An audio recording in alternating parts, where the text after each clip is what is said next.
আসসালামু আলাইকুম, কেমন আছেন সবাই? আশা করি আপনারা সবাই ভালো আছেন। আলহামদুলিল্লাহ আমি ভালো আছি।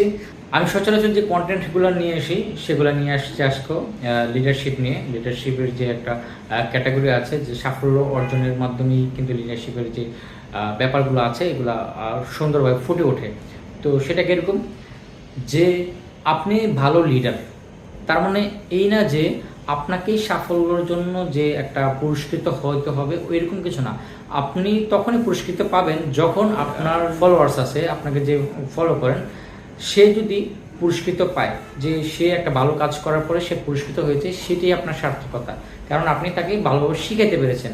তো লিডারশিপ মানে এই না যে আপনি নিজে পুরস্কার পাচ্ছেন সেটাই আপনার কৃতিত্ব। কৃতিত্ব এটা না, কৃতিত্ব হচ্ছে সে যদি পায়, মানে যে আপনাকে ফলো করছে সেটা আপনার কৃতিত্ব। তো সেইগুলোর ক্ষেত্রে আপনি সবসময় উৎসাহিত থাকতে হবে এবং তাদেরকে আরও মোটিভেশন করতে হবে যে এটা হয়েছে, খুবই ভালো হয়েছে, আর একটু ডেভেলপ করতে হবে, এই পয়েন্টগুলো তুমি কাজ করো, দেন তুমি আরও ভালো কিছু করতে পারবে। দেন আপনি তাদেরকে আস্তে আস্তে হাত ধরে উপরে উঠে নিয়ে আসতে হবে। হয়তো আপনি তার সাথে 10 বছর থাকবেন না বা 5 বছর থাকবেন না, কিন্তু 5 বছর পরে যদি তার সাথে কখনো কোথাও দেখা হয়, তখন কিন্তু আপনার প্রতি তার কাছ থেকে একটা মন থেকে দোয়া আসবে এবং মন থেকে ভালোবাসা আসবে। সেই ভালোবাসাটা যখন আপনি দেখতে পাবেন তখন আপনাকে চার কিছু লাগবে না, ওইটাই আপনার সার্থকতা।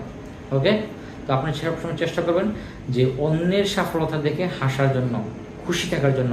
স্পেশালি আপনার ফলোয়ার্স যারা আছে, মানে আপনি যাকে ইনস্ট্রাকশন দিচ্ছেন, আপনি যাকে শেখাচ্ছেন, তাদের সাফল্য দেখে আপনাকে অনেক খুশি থাকতে হবে। ওকে, থ্যাংক ইউ সো মাচ।